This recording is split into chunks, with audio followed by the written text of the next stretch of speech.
Jadi mungkin Zoom saya harus diperpanjang, tapi nggak apa-apa. Oke, nah sekarang kita masuk ke konsep dari sulfat anion, analisis sulfat anion ya. Nah, jadi konsep of sulfat anion analysis.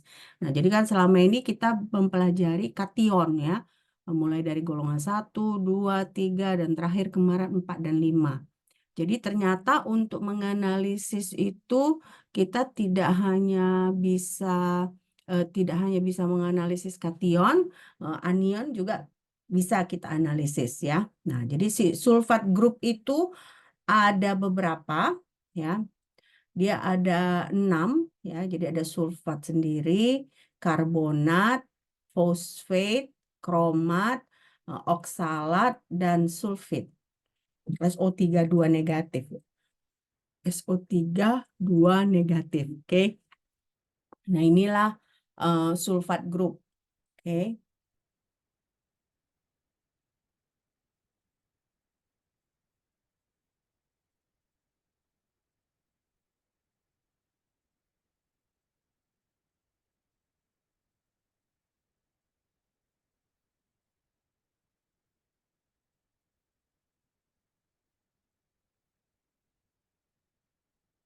Sudah? Sudah dicatat? Bentar, Mem. Nanti kalau misalnya ini keputus, saya sambung lagi nanti ya, sebentar ya.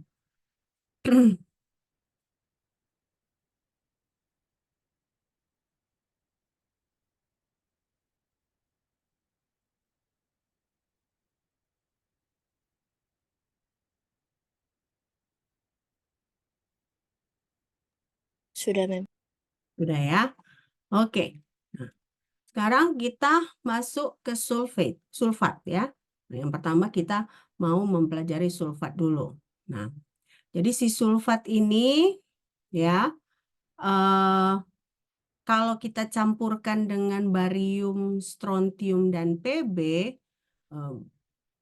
campurannya itu biasanya hampir tidak larut, ya, boleh dikatakan tidak larut dalam air. Lalu kalau kita punya kalsium dan merkuri yang kita campurkan dengan sulfat, ya, nah itu akan sedikit ya, slightly soluble. Nah, tapi kalau misalnya metal yang lain, umumnya dia akan larut dengan sulfat ini. Nah, jadi makanya yang perlu kalian ingat itu bahwa yang berbeda sendiri, artinya yang perlu kalian ingat bahwa barium, strontium, dan lead itu dicampurkan dengan sulfat ini, dia insoluble. Sementara kalsium dan merkuri itu slightly soluble. Nah, sisanya metal-metal yang lain itu akan larut ke dalam sulfat, ya. Nah, ini yang kalian perlu perhatikan.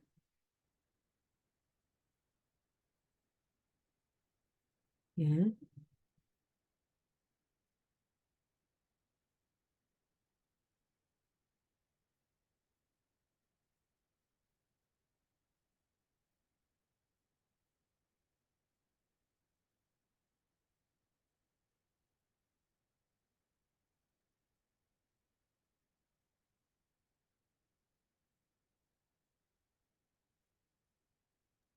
Sudah, Mem. Ya.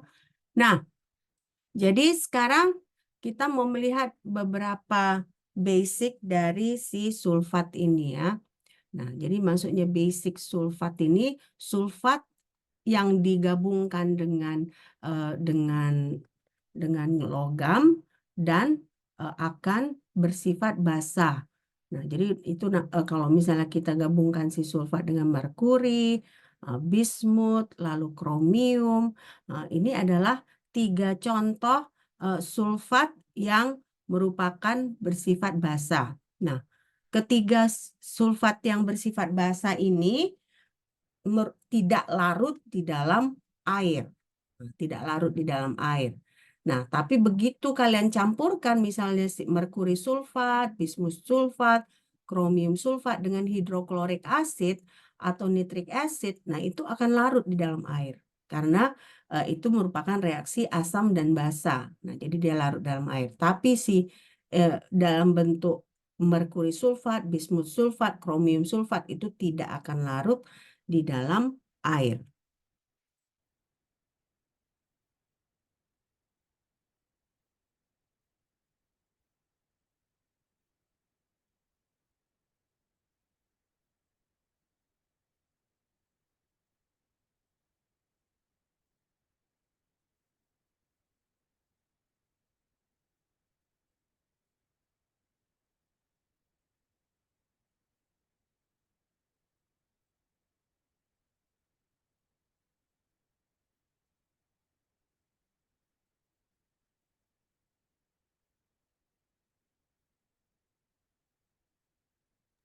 Sudah, Mem.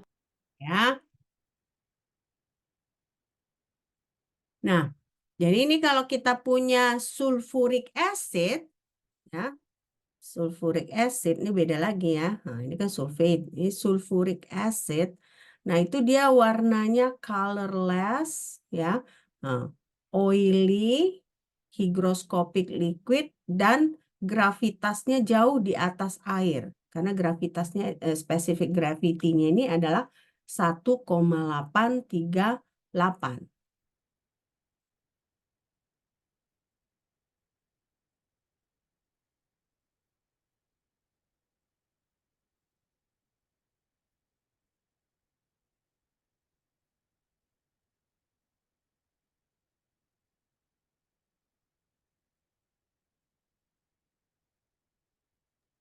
Sudah, Mem.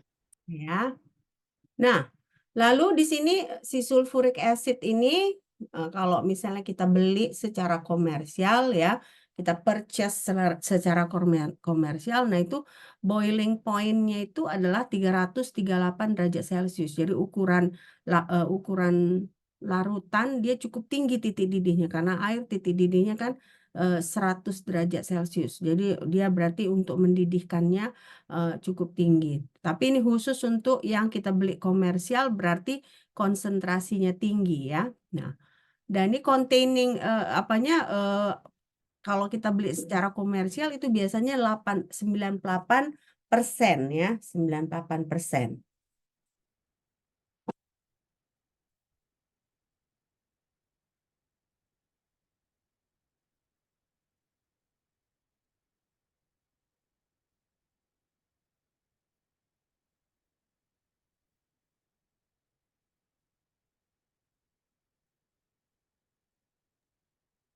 Sudah, Mem. Nah, nah. Lalu di sini eh, kalau misalnya ya ini jangan kalian coba ya karena bahaya ya sebenarnya. Dengan air itu dia tidak bercampur, miscible ya. Dan biasanya ketika eh, berarti bercampur ya, bercampur, miscible, berarti bercampur.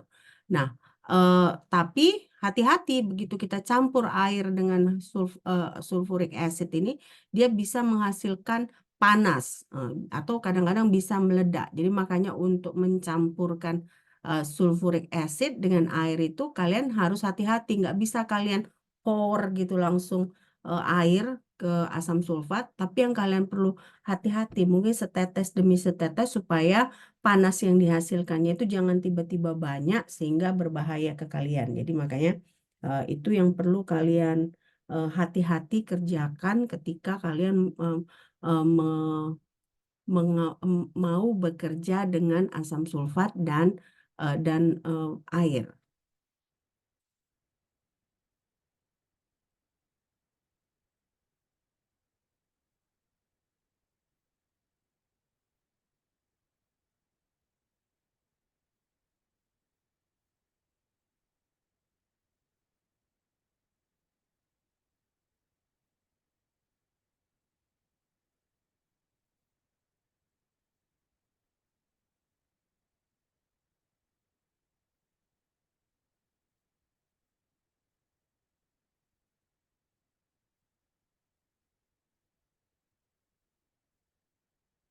Sudah, Mem. Ya. Nah, jadi berarti di sini ini warning ya, warning. Kalian pun sudah tahu karena kalian sudah sudah beberapa tahun juga ini bekerja di lab, bahwa kita kalau punya air jangan kita tuangkan langsung ke sulfuric acid karena bisa dia muncrat karena ada panas yang di-generate dari pencampuran itu, nah sehingga bisa menciprat ke kalian dan itu berbahaya gitu ya. Nah, makanya selalu saya ke mahasiswa saya ingatkan, kalau kalian di lab lebih baik safe-nya kalian pakai kacamata. Nah, karena kalau misalnya apapun terjadi kita nggak tahu ya, bisa aja orang yang ceroboh gitu ya. Nah, kalian tidak terluka karena itu, ya.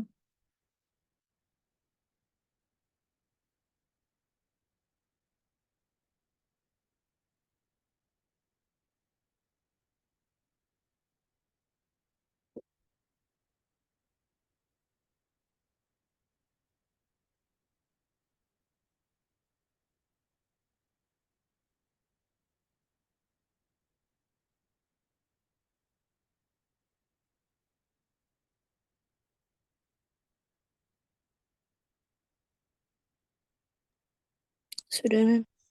Nah, nah, nah, ini sekarang kita masuk ke barium klorida. Barium klorida ya.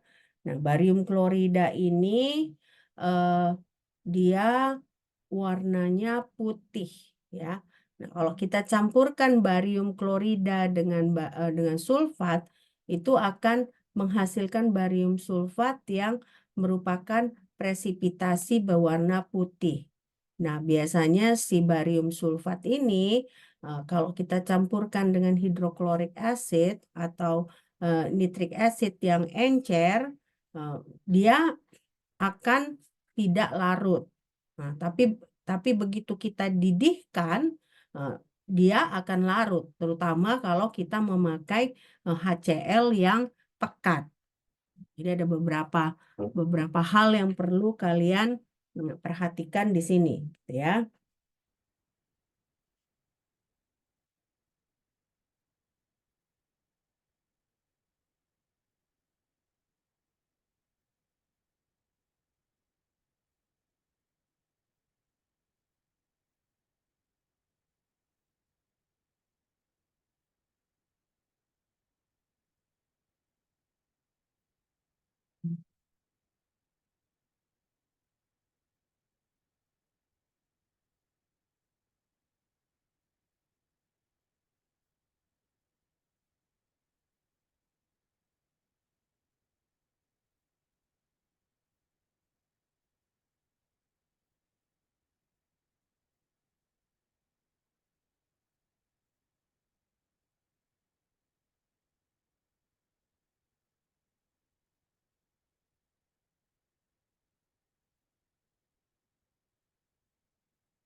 Sudah, Mem.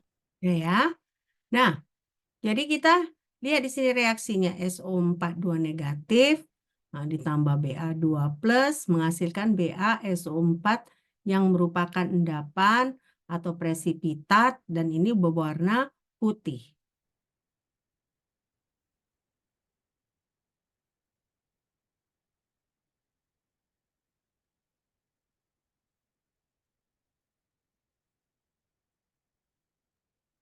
Kan, Mem. Ya, ini cepat aja kan? Belum, Mem. Belum. Oh, oke.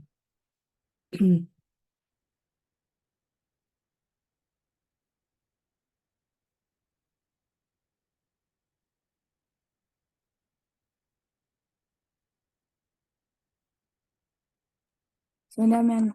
Ya. Nah, lalu di sini ini kita lihat kalau kita memakai hidroklorik acid yang encer, apa yang terjadi? Nah, biasanya hidroklorik acid yang dilute ini, ya, yang kita mau analisa adalah karbonat, sulfit, dan fosfat.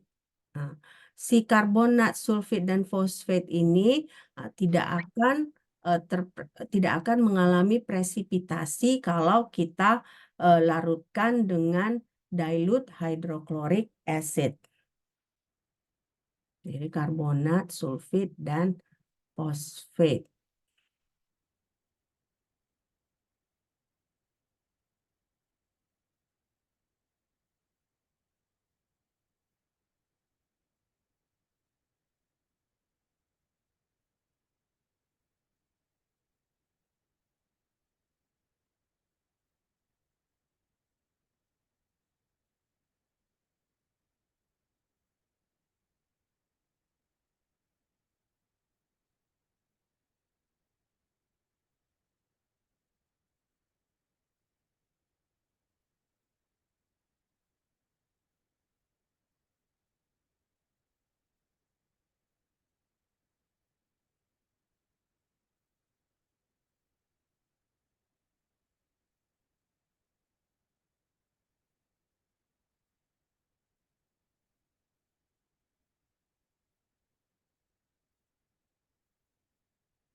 Sudah, Mem. Ya. Nah, di sini berarti kalau kita pakai concentrated acid ya. Nah, jadi kalau concentrated hydrochloric acid atau concentrated nitric acid ini sebaiknya eh, tidak digunakan. Kenapa? Karena concentrated ini ya eh, akan membentuk barium chloride atau barium nitrat sebagai bentuk presipitasi. Nah, jadi precipitate of barium chloride or barium nitrate itu akan terbentuk. Nah, si presipitasi ini juga begitu kita campur dengan air akan larut, ya. Nah, jadi makanya kalau kita tidak mau presipitasi dari barium klorat atau barium nitrat itu terjadi, jadi kita sebaiknya tidak menggunakan concentrated hydrochloric acid atau concentrated nitric acid. Jadi sebaiknya hanya menggunakan dilute HCl atau dilute HNO3. Ya.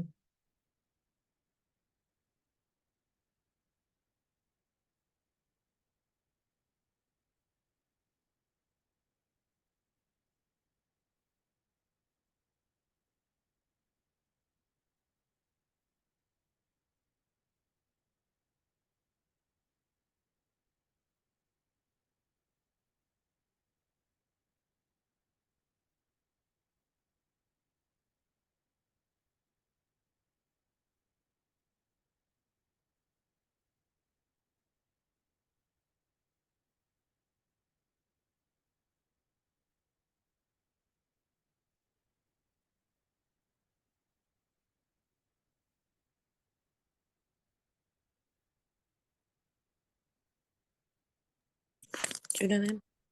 Sudah. Nah, jadi di sini ada sodium karbonat ya. Nah, barium sulfat ini misalnya kita eh, ya kan barium sulfat ini dalam bentuk precipitate. Nah, si precipitate-nya ini kita saring ya kan.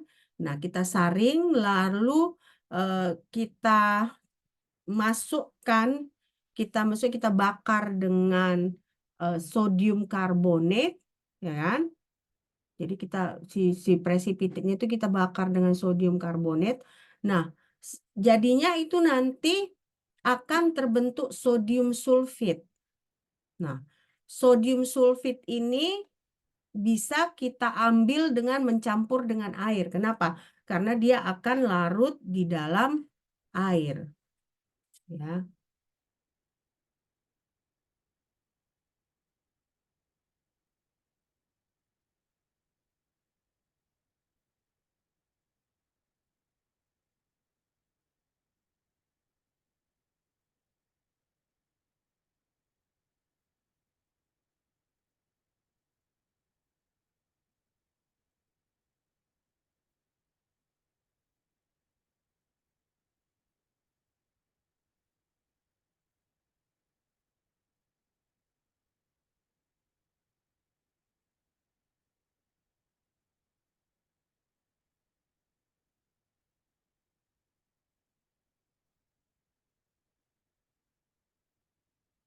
Dah?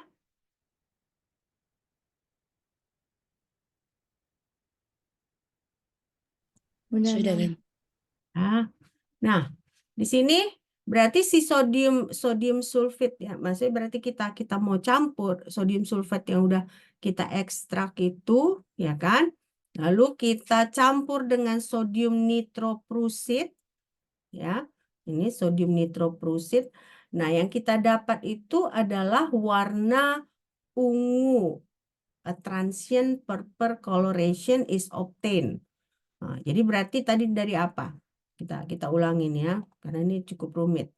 Nah, barium sulfit, presipitasi dari barium sulfat ini kita filter, lalu kita bakar ya, kita bakar dengan sodium karbonat ya. Jadi fuse ini kan bukan dalam bentuk larutan gitu ya. Nah, tapi kita bakar, nah akhirnya sodium sulfit terbentuk. Nah, sodium sulfit terbentuk itu kita ekstrak dengan menggunakan air, ya kan? Nah, lalu ekstraknya itu kita campur dengan sodium nitroprusit. Nah, hasilnya itu adalah transient purple coloration, ya. Transient purple coloration.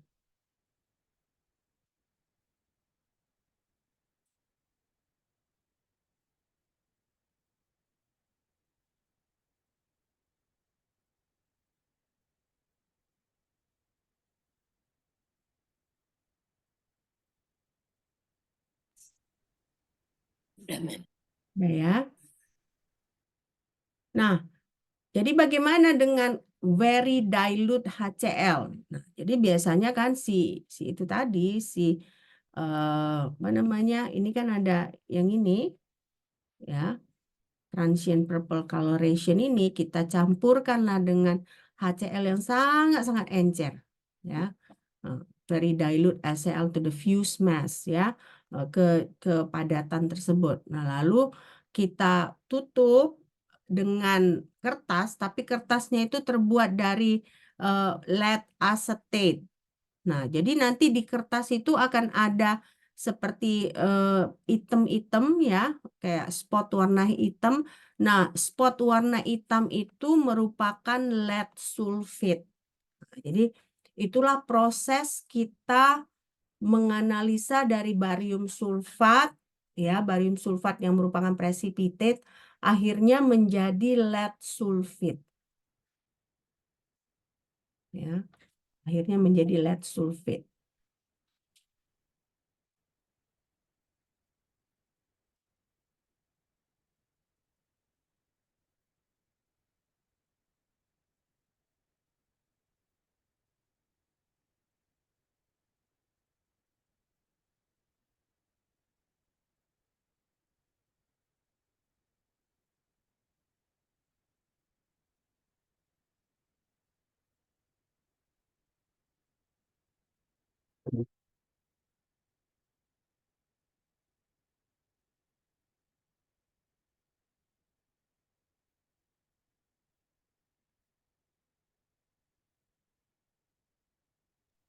Sudah, Mem.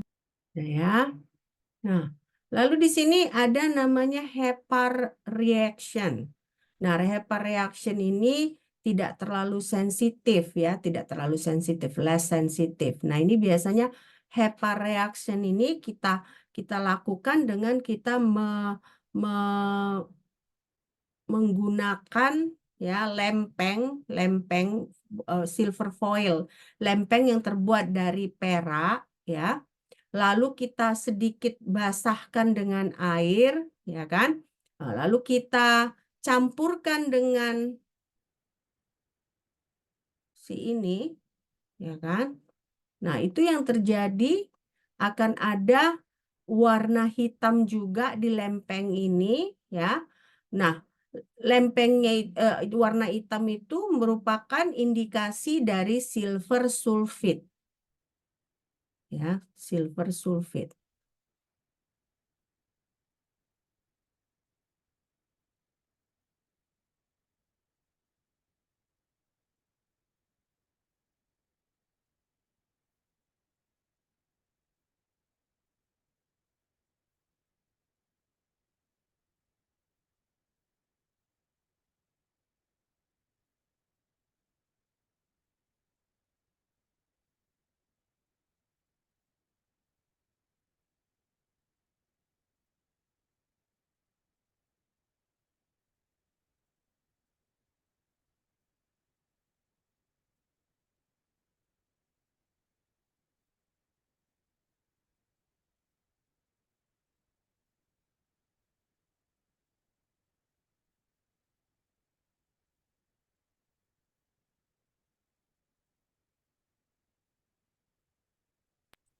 Sudah, Mem. Ya. Nah, lalu di sini inilah dia HEPA reaction itu. Jadi barium sulfat ditambah 4C ya kan charcoal tadi kan. Ditambah Na2, nah, sodium karbonat menjadi sodium sulfit, barium klorida, lalu ada karbon monoksida yang dihasilkan. Nah, si sodium sulfit ini dia kalau dilarutkan di dalam air jadi Na ya, 2Na 2Na plus harusnya ini 2Na plus, sorry ya. Bentar. Ini berarti nanti ntar ya saya akan harus perpanjang zoomnya ini. Ya, nah, ini sodium 2 sodium 2Na plus ya kan. Nah, lalu berarti kita dapatkan ini S2 negatif itu si sulfit tadi kita larutkan ke dalam kita tutup memakai silver foil. Nah, terbentuklah dia yang warna hitam itu yang namanya adalah silver sulfit. Nah, inilah merupakan reaksi Hepar. Nah, nanti kalau sudah berakhir kalian tunggu dulu ya. Saya setup lagi Zoom yang lain, oke? Oke, Mem. Baik, Mem. Sudah nih, Mem. Sudah? Sudah selesai? Udah, Mem. Oke. Udah, Nah, Mem. lalu di sini ada namanya decomposing sulfur compound. Nah, jadi ada metode namanya kalau kita punya sulfur yang kalau kalian misalnya pergi mandi-mandi itu ke Brastagi ya, kan ada bisa kalian beli yang padatan berwarna kuning itu ya. Nah, itu kan namanya sulfur compound. Nah, sulfur ini kalau kita panaskan dengan sodium atau potasium yang arti Na atau K, nah, itu bisa kita gunakan untuk mentes produk dari sulfit. Jadi dari padatan sulfur ya, kita panaskan dengan sodium atau potasium. Nah, nanti itu merupakan tes produk dari sulfit ya.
Sudah?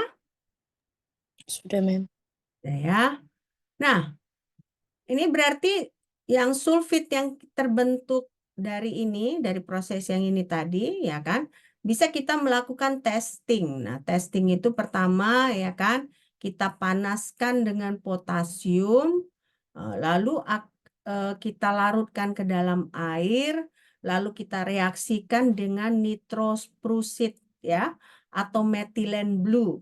Nah, jadi bisa kita reaksikan dengan nitroprusit, bisa kita reaksikan dengan metilen blue.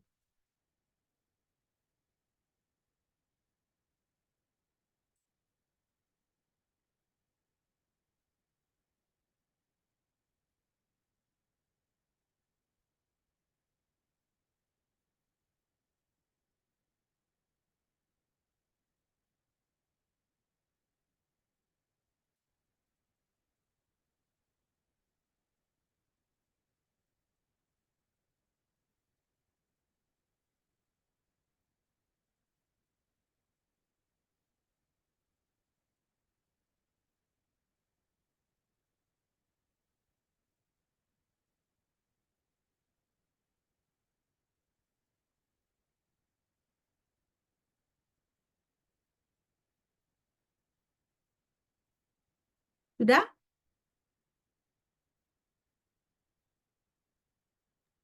Bentar, Mem. Oke, oke.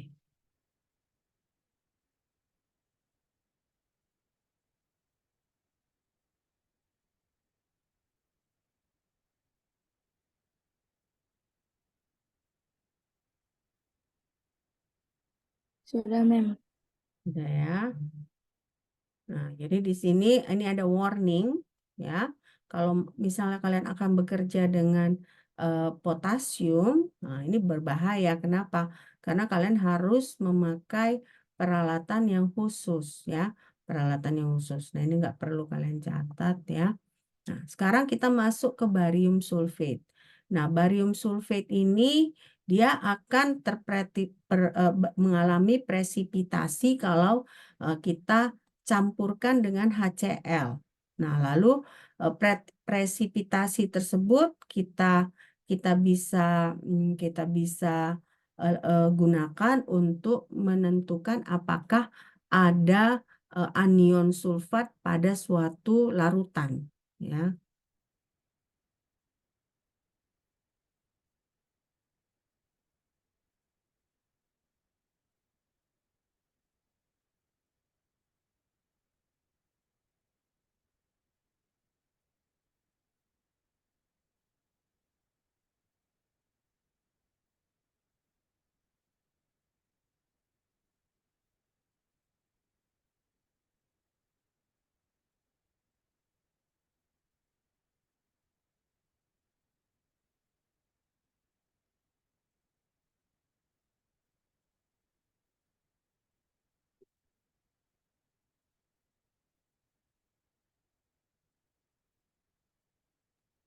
Sudah, Mem.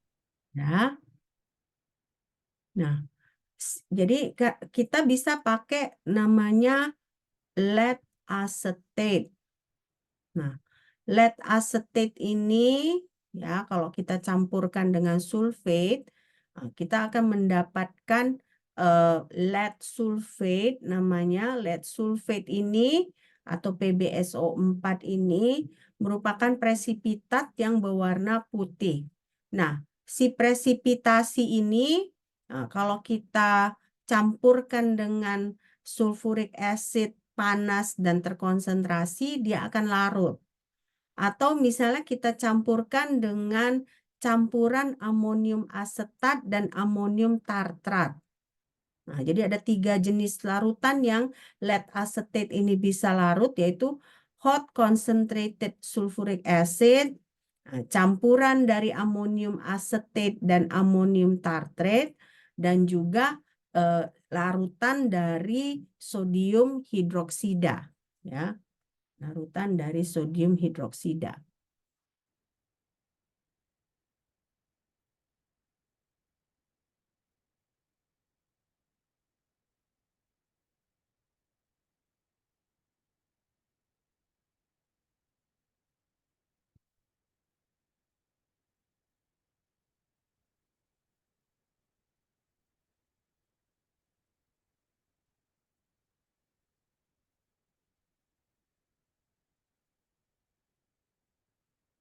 Sudah ini?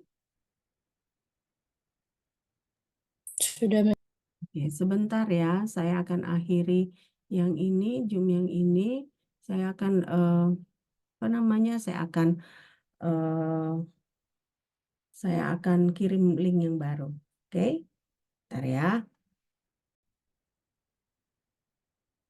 Oke, nah ini tadi terakhir yang ini ya. Benar nggak? Iya, Mem. Ini kita masuk ke sini, ya kan?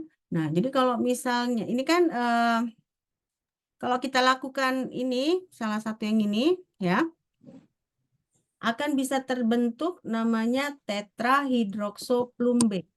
Nah, tetrahidroksoplumbate ini kalau kita campurkan dengan hidroklorik acid, ya, berarti kan kita melakukan proses asidifikasi, akan menghasilkan lead chloride yang dalam bentuk kristal. Jadi berarti di situ dia presipitasinya itu dalam bentuk kristal. Nah, lalu larutan dari si presipitasi itu kita campur lagi dengan dengan acetic acid, campuran acetic acid dan potasium chromate, dihasilkan lead chromate yang berwarna kuning, nah, yellow chromate, dan lalu dia dalam bentuk presipitasi. Oke.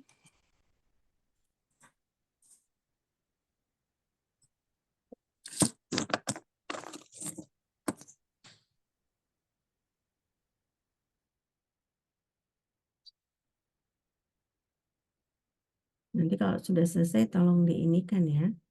Tolong diinfokan ke saya.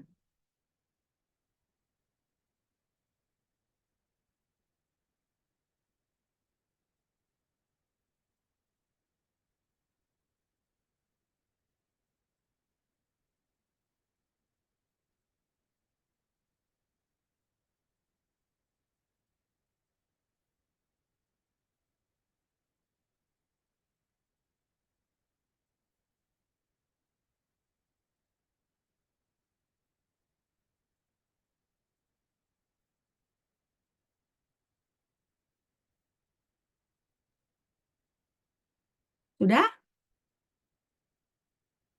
Bentar, Mem. Oke, sebentar ya. Oke.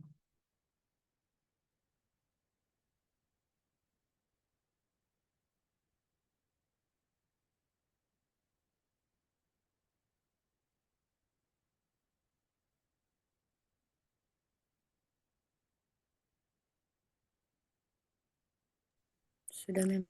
Ya. Nah, jadi di sini silver sulfate ini warnanya putih, ya kan? Jadi kalau kita punya silver sulfate, warnanya putih. Nah, dia itu dalam bentuk precipitate yang kristal. Nah, dia ini apanya? Lambangnya adalah Ag2SO4. Kalau kalian lihat di sini kelarutannya itu 5,8 gram per liter pada suhu 18 derajat Celcius. Nah, reaksinya seperti ini. Nah, ini kalau silver sulfate, ya.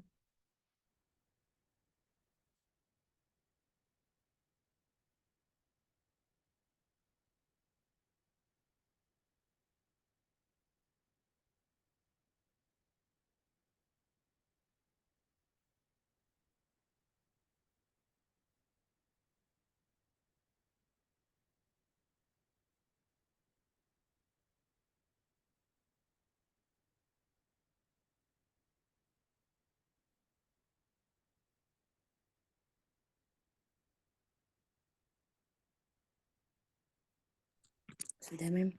Ya. Nah, lalu di sini ada namanya sodium rhodizonate test ya. Nah, ini bagaimana caranya kalau kita misalnya punya garam barium ya. Garam barium, berarti barium sulfat, barium chloride, itu kan garam barium. Kita reaksikan dengan si sodium rhodizonate ini, dia akan menghasilkan warna coklat kemerah-merahan. Nah, coklat kemerah-merahan ini bukan dari bariumnya, tetapi dari sodium rhodizonatnya. Lalu kalau kita campurkan dengan sulfat dan sulfuric acid, si reddish brown precipitate ini akan kehilangan warna. Kenapa kehilangan warna? Karena akan terbentuk barium sulfat yang tidak larut. Nah, ini khusus tes menandakan apakah ada sulfat atau tidak. Ya, jadi awalnya kita punya barium salts. Nah, barium salts ini kita reaksikan dengan sodium rhodizonate. Nah, ada dapat warna coklat kemerah-merahan, ya kan? Nah, si precipitate yang berwarna coklat kemerah-merahan ini kita campurkan dengan asam sulfat atau sulfat ya. Nah, akan menghilangkan warna merah ini. Nah, warna merah ini hilang karena terbentuk barium sulfat. Nah, jadi benar-benar ini tes khusus untuk menyatakan apakah ada sulfat atau tidak. Apakah ada anion sulfat atau tidak ya.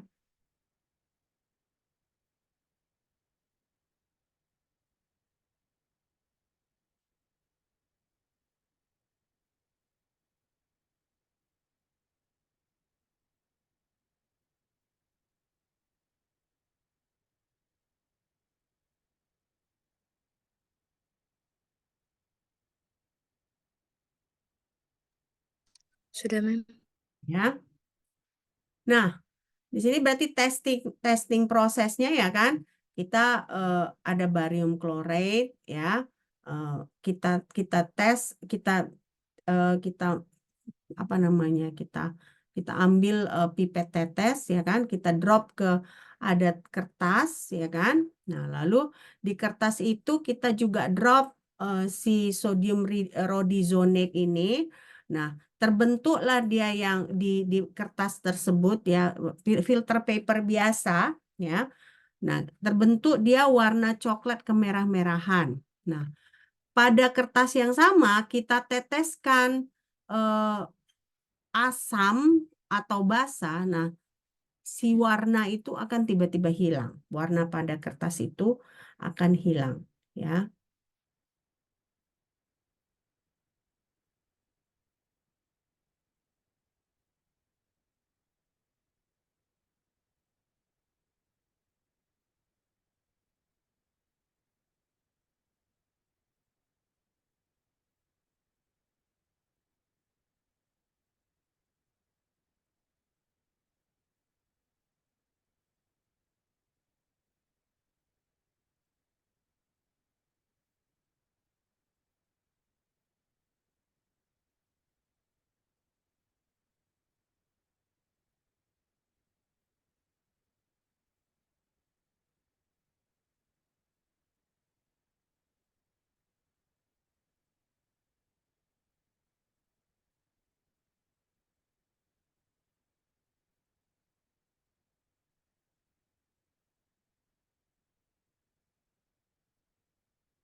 Sudah, Mem. Ya. Nah, ini si sodium rhodizonate ini tadi, ya kan, sensitivitasnya adalah 4 mikrogram sulfat. Jadi kalau kita punya minimal 4 mikrogram sulfat, itu sudah langsung bisa kita tes dengan menggunakan sodium rhodizonate ini. Nah, concentration limitnya itu 1/10.000, ya. Nah, 1/10.000.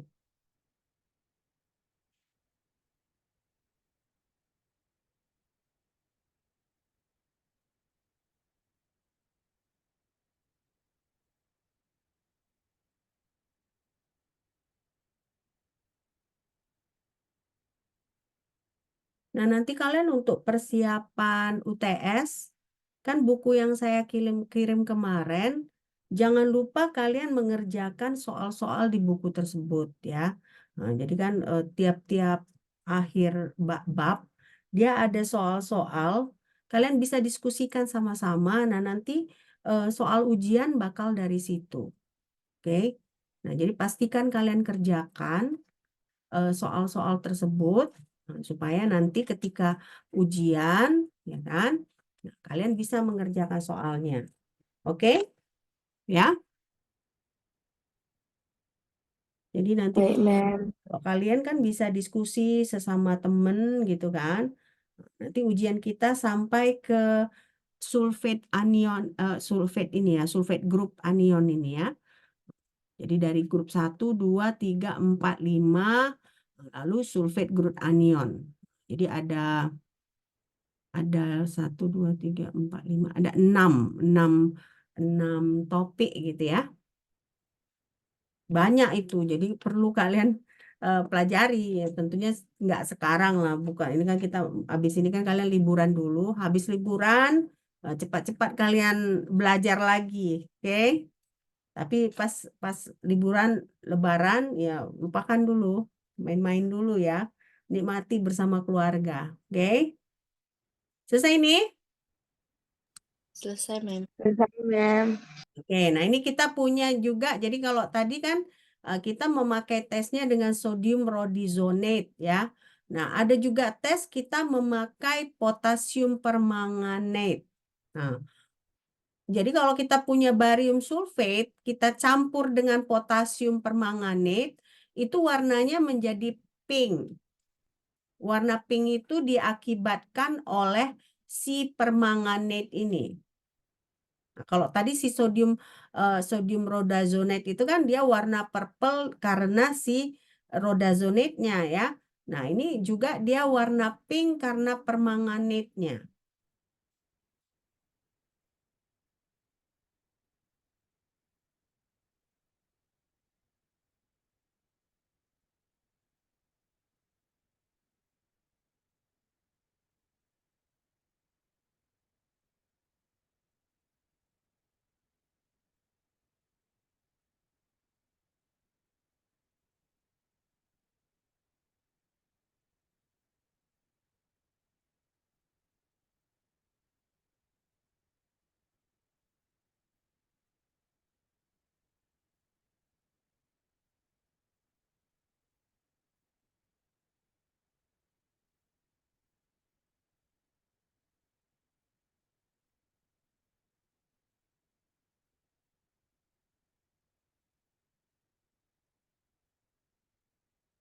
Sudah? Sudah, Mem. Oke. Nah, ini si potasium permanganate ini ya maksudnya permangan ini kan terbentuk permanganate kan. Nah, permanganate ini ya kan tidak akan bisa mengalami reduksi dengan eh, senyawa pereduksi yang biasa, termasuk H2O2 ya. Jadi nggak bisa cannot be reduced by the common reducing agent, including peroxide. Jadi yang dilakukan bagaimana? Yang kita lakukan adalah si ekses dari potasium permanganate ini ya kan harus langsung kita reaksikan. Nah, jadi jangan precipitate-nya yang kita reaksikan dengan reducing agent, tapi dia dengan larutannya langsung kita reaksikan dengan reducing agent, jadi terjadi warna pink barium sulfate. Nah, jadi berarti kan kalau jangan kita saring gitu kan, kita punya permanganate, kita saring, lalu kita reaksikan dengan H2O2, itu nggak akan bisa. Nah, jadi caranya bagaimana? Kita jangan disaring, jadi ada si precipitate dengan larutannya, lalu precipitate dengan larutannya ini langsung kita campurkan dengan hidrogen peroksida atau reducing agent yang lain. Nah, otomatis kan dia warnanya itu tidak berwarna dan warna putih ya kan, dan dia berubah menjadi warna pink, pink barium sulfate ya.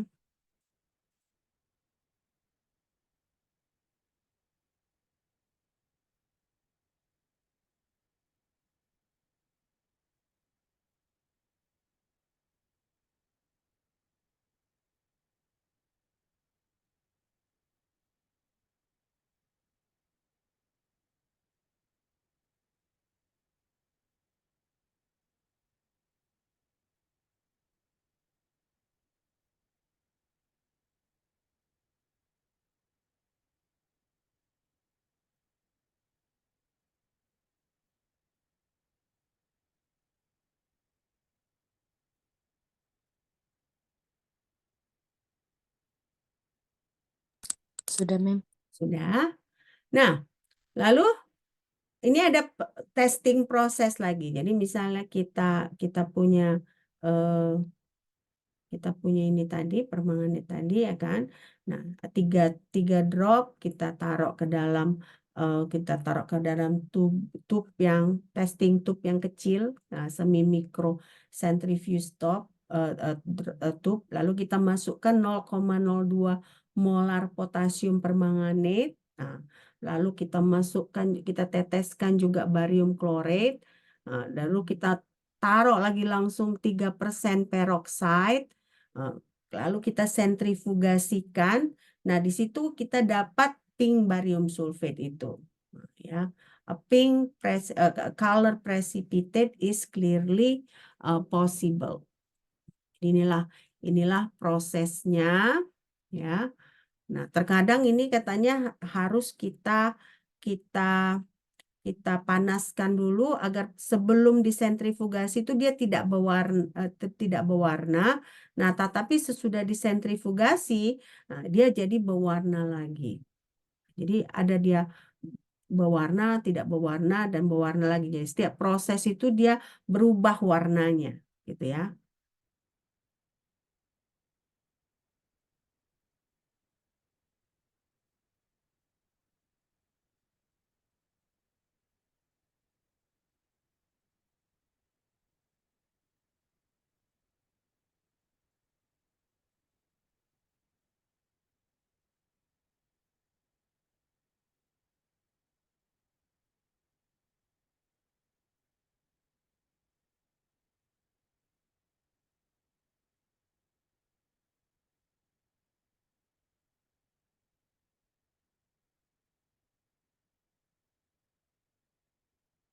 Sudah? Belum. Belum? Oke.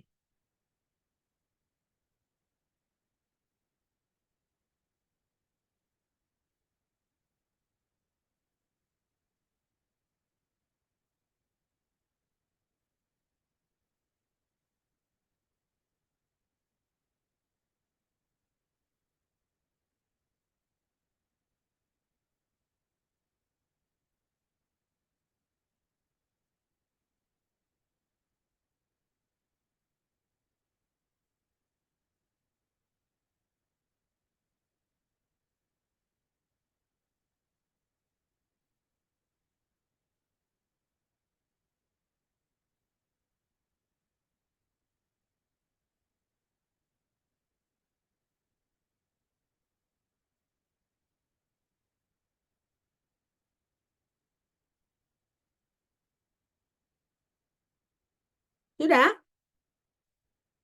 Sudah, Mem. Sudah ya.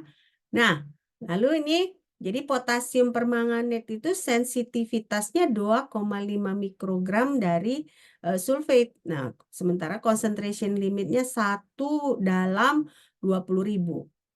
Nah, jadi yang mana berarti lebih sensitif? Coba kita bandingkan dengan apa tadi? Yang ini bukan.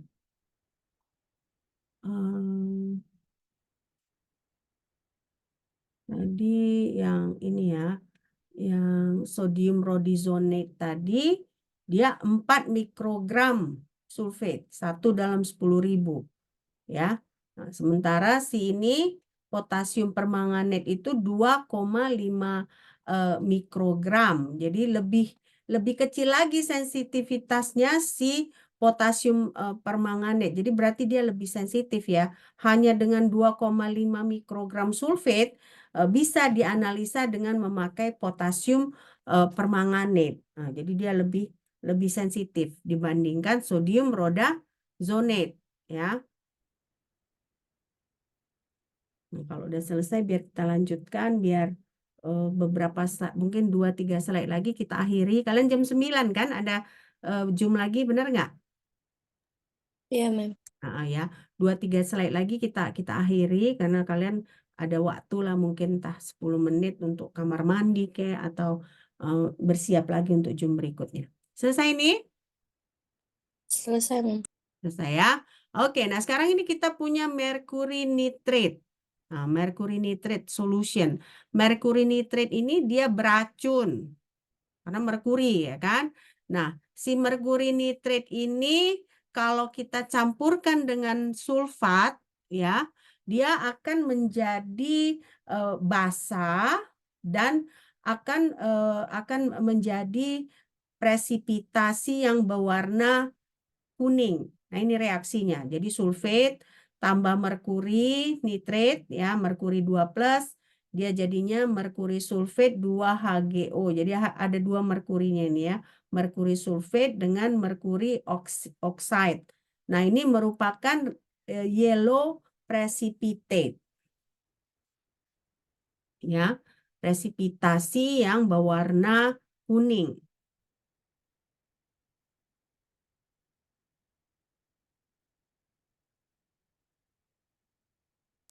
Sudah, Mem. Sudah ya. Nah, ini si merkuri nitrat ini ya kan, ini merupakan tes yang sensitif. Kenapa? Karena si barium atau lead sulfate ini biasanya dia akan ada dalam bentuk suspensi. Nah, jadi walaupun si barium dengan lead sulfate ini dalam bentuk suspensi, dia akan bisa dideteksi dengan merkuri nitrat. Tapi bahayanya merkuri nitrat ini merupakan larutan yang beracun. Ya, larutan yang beracun. Oke.